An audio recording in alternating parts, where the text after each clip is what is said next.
Selamat datang di video kami. Kali ini kelompok kami akan membahas seputar obat clopromazine. Berikut adalah anggota kelompok kami. Selamat menyaksikan. Apa itu clopromazine?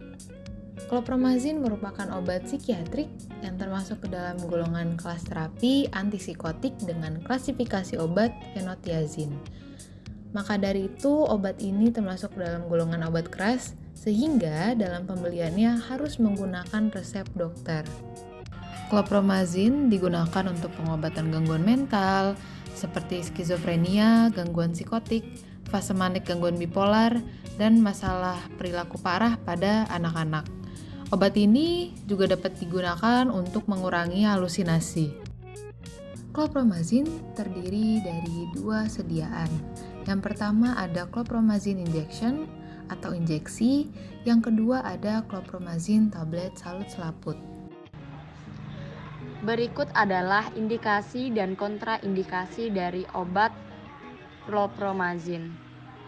Indikasinya yaitu skizofrenia dan psikosis lainnya atau khususnya paranoid, mania, dan hipomania. Premedikasi anestesi, mual dan muntah yang berat dan gagal diatasi oleh obat lain. Kontraindikasinya yaitu penderita yang hipersensitif terhadap derivat fenotazine, keadaan koma atau sedang mengonsumsi depresan susunan saraf pusat seperti alkohol, barbiturat, atau narkotika. Anak di bawah 1 tahun, Reye syndrome. Efek samping dari obat clopromazine yaitu lesu, mengantuk, pusing, sakit kepala, mulut kering, agitasi, insomnia, fotosensitif, dan ruam kulit, jaundice kronis, gangguan hematologi, kardiovaskular seperti efek hipotensi atau perubahan pola EKG, dan reaksi CNS. Selanjutnya, farmakodinamik. Pertama, clopromazine memiliki efek terhadap susunan saraf pusat, terutama pada daerah subkortikal. Kedua, clopromazine atau golongan obat fenotiazine ini adalah obat penenang utama yang memiliki aksi antipsikotik. Nah, untuk aksi antipsikotik ini adalah jenis obat yang menghambat kerja dari reseptor dopamin yang ada di otak kita. Ya, dopamin itu salah satu neutron neurotransmitter yang ada di otak kita. Sifat klinisnya ini memberikan efek seperti psikotropik, sedatif atau mengurangi kecemasan, ketegangan dan agitasi, antiemetik atau obat anti mual muntah, pemblokiran serotonin, antiadrenergik kuat atau simptolik, serta efek antikolinergik perifer lemah. Untuk onsetnya yaitu 15 menit pada IM atau intramuskular dan 30-60 menit pada oral. Ketiga, clopromazine merupakan neuroleptik yang bekerja memblokir reseptor dopamin postsinaptik dalam sistem opaminergik mesolimbik dan menghambat pelepasan hormon hipotalamus dan hipofisis. Ya, ini seperti yang sudah saya jelaskan sebelumnya. Dan yang terakhir tentang bagaimana obat ini bekerja. Clopromazine dapat menghasilkan blokade alfa adrenergik yang dapat menyebabkan hipotensi. Clopromazine juga memiliki kecenderungan untuk menghasilkan kadar glukosa dan kolesterol serum yang meningkat. Farmakokinetik. Yang pertama, absorpsi.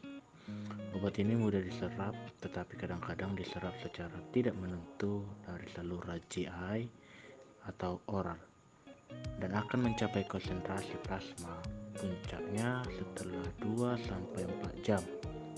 Kedua, distribusi. Didistribusikan secara luas ke jaringan tubuh dan melintas penghambat hingga ke darah, otak, dan plasenta, kemudian memasuki ASI.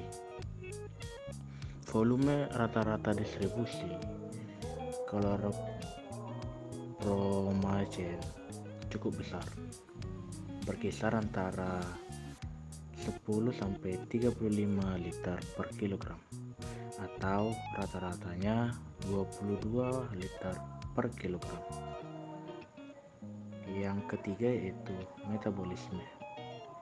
Hati yang secara luas oleh hidroksilasi dan juga konjugasi dengan asam glukuronat, oksidasi N, oksidasi atau sulfur, dan dealkilasi. Yang terakhir yaitu ekresi. Ekresi melalui urin dan feses.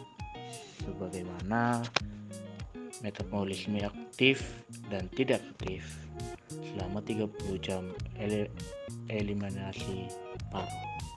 Berikut adalah dosis dan cara pemakaian dari obat chlorpromazine. Ada 2 jenis dosis yang digunakan. Yang pertama untuk dosis dewasa, dibagi menjadi 6, yaitu untuk penderita psikosis, gangguan bipolar, gejala mual dan muntah selama pembedahan, untuk bius ringan, dan juga untuk cegukan. Teman-teman bisa membaca keterangannya di dalam tampilan video ini. Dan selanjutnya adalah untuk dosis anak-anak. Ada 3 bagian, yaitu untuk opiat withdrawal, kemudian ada untuk skizofrenia, dan yang terakhir adalah untuk mual dan muntah. Teman-teman juga dapat membacanya kembali di tulisan yang berada di dalam video ini. Cara pemberian obat chlorpromazine. Dosis obat chlorpromazine didasarkan pada kondisi medis, usia, dan respon terhadap pengobatan. Biasanya pada anak-anak, dosis chlorpromazine didasarkan pada berat badan. Selanjutnya, untuk mengurangi risiko efek samping, dokter akan mengarahkan untuk memulai obat chlorpromazine pada dosis rendah dan secara bertahap meningkatkan dosis. Untuk penggunaan obat ini dianjurkan mengikuti petunjuk dokter dengan hati-hati. Obat ini dapat diberikan melalui suntikan atau melalui tablet. Chlorpromazine suntik akan diberikan langsung oleh dokter atau petugas medis di bawah pengawasan dokter. Obat akan disuntikkan melalui pembuluh intravena atau intramuskular. Sedangkan obat chlorpromazine tablet dapat dikonsumsi dengan atau tanpa makanan. Perlu diperhatikan, jangan menghancurkan, mengunyah, atau membelah obat ini karena dapat mempengaruhi efektivitas obat. Pertimbangan keperawatan. 1. Jangan membuka atau menghancurkan kapsul IR. Yang kedua, hati-hati penggunaan chlorpromazine pada pasien, yaitu terutama pada anak-anak dengan gangguan pernapasan kronis seperti asma berat atau emfisema atau infeksi saluran pernapasan akut karena obat memiliki efek depresan SSP. Kemudian gunakan dengan hati-hati pada pasien dengan penyakit kardiovaskuler, hati atau ginjal karena peningkatan risiko mengembangkan hipotensi, gagal jantung, dan aritmia. Selanjutnya, yang ketiga, karena efek antikolinergik chlorpromazine, gunakan dengan hati-hati pada mereka yang terkena panas ekstrim atau insektida organofosfor dan mereka yang menerima atropin atau obat-obatan terkait. Selanjutnya, yang keempat, lindungi konsentrat dari cahaya. Kemudian, pendingin tidak diperlukan.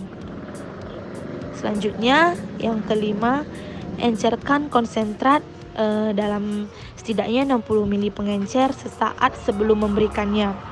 Kemudian gunakan jus tomat atau buah, susu, sirup sederhana, sirup jeruk, minuman berkarbonasi, kopi, teh, air, atau makanan setengah padat seperti puding dan sup. 6. Lindungi larutan parenteral dari cahaya. Larutan harus jernih dan tidak berwarna sampai kuning pucat. Buang larutan yang berubah warna secara mencolok. 7. Jangan menyuntikkan obat melalui jalur subkutan karena dapat menyebabkan neurosis jaringan yang parah. 8. Kenakan sarung tangan saat bekerja dengan cairan atau bentuk injeksi karena larutan parenteral dapat menyebabkan dermatitis kontak. Untuk intravena injeksi, encerkan chlorpromazine dengan natrium klorida hingga konsentrasi 1 mg per mililiter. Berikan intramuskuler, injeksi perlahan dan ke dalam kuadran luar atas 30 menit setelah injeksi. 11. Pantau pasien untuk peningkatan sensitivitas terhadap efek SSP obat jika pasien memiliki riwayat ensefalopati hepatik akibat sirosis. Indeks keamanan kehamilan dari obat clopromazin. Penggunaan clopromazin untuk ibu hamil dan menyusui termasuk ke dalam kategori C, yaitu studi pada binatang mengindikasikan adanya efek pada janin ataupun belum dilakukannya studi pada manusia. Sehingga obat ini dapat digunakan hanya jika dirasakan bahwa manfaatnya akan lebih besar dibandingkan dengan efeknya kepada janin.